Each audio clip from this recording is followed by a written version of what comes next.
I'd like to share with you today my journey and vision in research, surgery, and teaching. It all started when my parents came to America in 1980. I was 3 years old, and I grew up in America, and one of the popular TV shows in my childhood was Doogie Howser. Don't know how many of you remember that, but I never got to see it because I was actually living it. At the age of 12, I was in college studying pre-medicine, organic chemistry, molecular biology, and I managed to get into medical school at the age of 14. And on the first day of medical school, one of the speakers announced there was a wide age range in our class, oldest being 35 and the youngest student being 14. So the hunt was on for the little kid. Fortunately, I was tall, and most people didn't know who I was.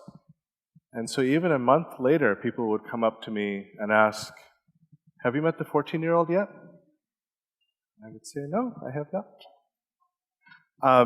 I realized, though, that I needed to look older, so I grew my hair, I got a stethoscope and a white coat and some big glasses, and I think I managed to look a little bit older, but not by much. But seriously, medical school was a wonderful journey and experience, and I graduated at the age of 17 from Mount Sinai, becoming the world's youngest doctor. Thank you. I realized then, though, two things. First, that I did not want that to be the highlight of my life. I knew that that was not the capstone, but rather the first step in a journey of making a difference. And second, equally important, was that everything I had done, everything that I was, would not have been possible without my family. So I'd like to take a quick moment just to thank my mother and father and brother, because for all of us, Mata, Pita, Guru, Devam, mother, father, teacher, God, those are the four elements crucial to all of our success, without which there really would be nothing. So, with this picture, I'd like you all to close your eyes just for a few seconds. If you could just close your eyes. Now imagine if this is how you had to live your life. Imagine if this is how you interacted with your family, how you had to go to work, how you had to go to the bathroom. This is how you had to live every single day of your life in total darkness. You can open your eyes now. That's how 42 million people in the world live, blind in both eyes. That's more than 3 times the population of Mumbai. That's about half the population of Maharashtra, blind in both eyes. And it's a tragedy that is 90% avoidable or preventable. The vast majority of blind patients blindness can be treated, prevented, or cured. And so that's what my journey I've decided to focus on, because truly service to man is service to God. The main causes of blindness around the world are cataract, where the lens that you're born with inside the eye gets cloudy, scarring of the cornea, the front window of the eye, which should be clear, can become damaged from simple things like infection or fighting with a stick that gets into the eye, or lack of vaccination against measles. And macular degeneration, which is the leading cause of blindness in the elderly, where the very center of the retina, the back part of the eye that sees, gets damaged and dies. Those are the big 3 around the world. Let's start with the first one, cataract. Cataract is eminently treatable. For a $25 surgery, about 2,000 rupees perhaps, you can take a cataract patient and restore them to normal vision. And cataract surgery, interestingly enough, started in India with a technique called couching, which was developed by the eye surgeon Sushrita in 800 BC. And this will seem very primitive, but basically what it involves is taking a small needle into the eye and knocking the cataract out of position. And this is what was done for centuries. And it's very primitive, very not great in terms of visual outcome because there's no lens inside the eye. And obviously, over millennia, cataract surgery has evolved to where now we can go through a very small incision, suck the cataract out, and put a new clear plastic lens in its place, which can give sometimes both distance and near vision. But whether we do ancient techniques or modern techniques, surgery alone is not enough to help cataract patients. Take this fairly young lady. You can see within her pupils, both pupils look white. She has very advanced cataract. The economic return on doing cataract surgery for someone like this is tremendous, because for that $25 investment, for that 2,000 rupee investment, you can have a 1,500% return annually, because this person can now return to work. And not only that, this person's caretaker, very often the youngest female relative, the daughter, the granddaughter, or the niece, can now go back to school or return to work. And so cataract surgery is something that is an unqualified good in the vast majority of patients, but it's not enough because the patient has to heal after surgery. They have to take eye drops. And sometimes you have to take 3 different eye drops at 3 different schedules for 3 different periods of time. And that's a very difficult thing for anyone to do. So the crucial insight that's guided my research is that the way we deliver medicines to the eye has to be better. There is, of course, eye drops. The other way of treating eye disease, which is done for something like macular degeneration, is putting needles into the eye. How many of you would like a needle in your eye? So we have to do better in the way we treat blinding conditions. So to transform that insight into an idea and then impact, to take an inspiration that we have to do better in medication delivery and make an innovation out of it, I started a company to cross the graveyard of good ideas that too often consumes ideas that are trying to go from the laboratory and ultimately help a patient. And that valley of death occurs because there's not enough science working with entrepreneurship. And so I launched a company called IVINA, and we have, in the last few years, developed an implant that will enable drop-free cataract surgery.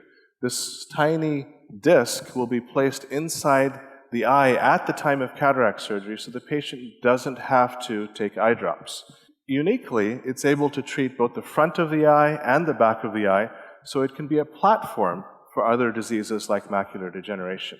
So in the last couple of years, we've moved this project along through the laboratory, from animal studies and ultimately manufacturing.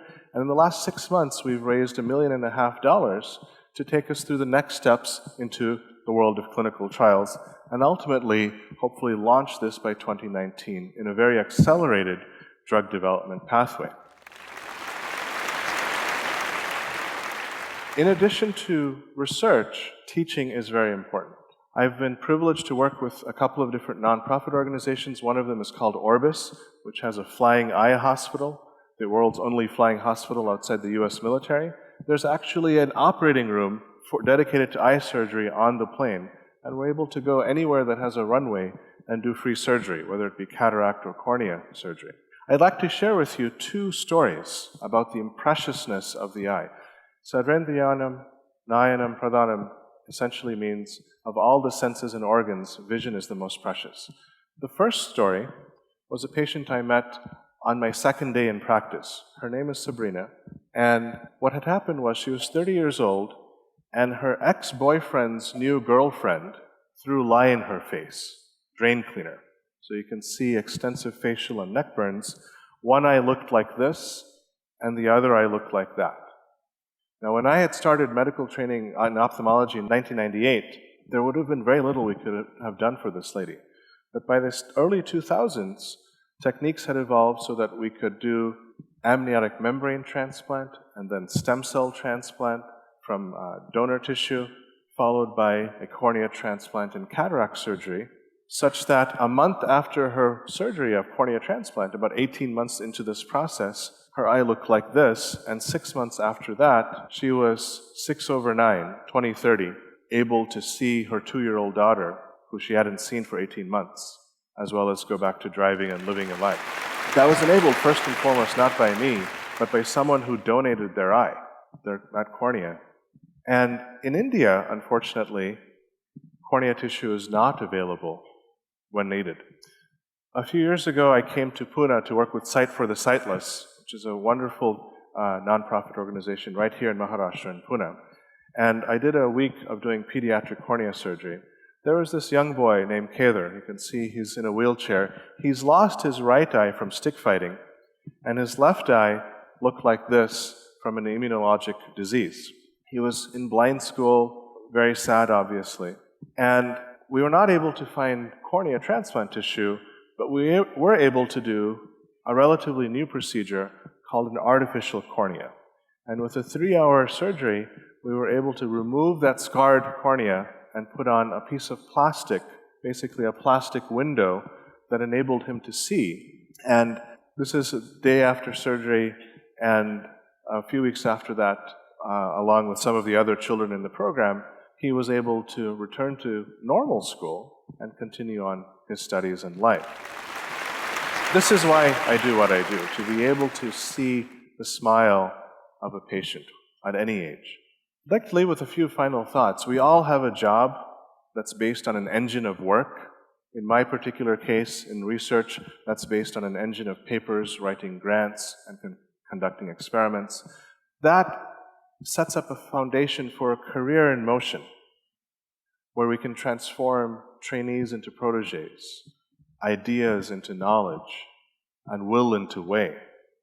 But ultimately, what I hope we'd all like to have is not just a job or a career, but a calling, where we can take our protégés and transform them into colleagues and friends, where we can make knowledge and use that to find true understanding and discovery that enables innovative drugs and devices.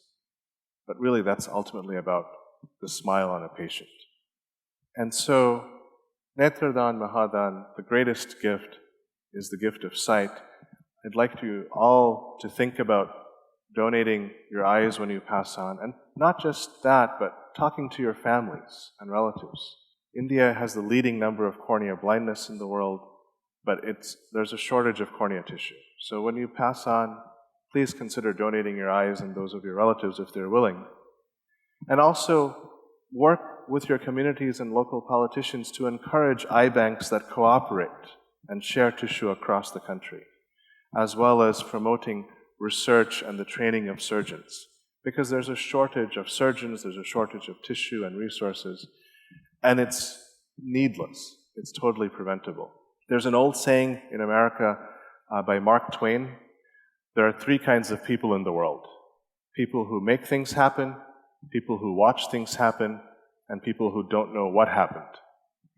Let's all try to be of the first kind. Namaste, dhanyawad, thank you.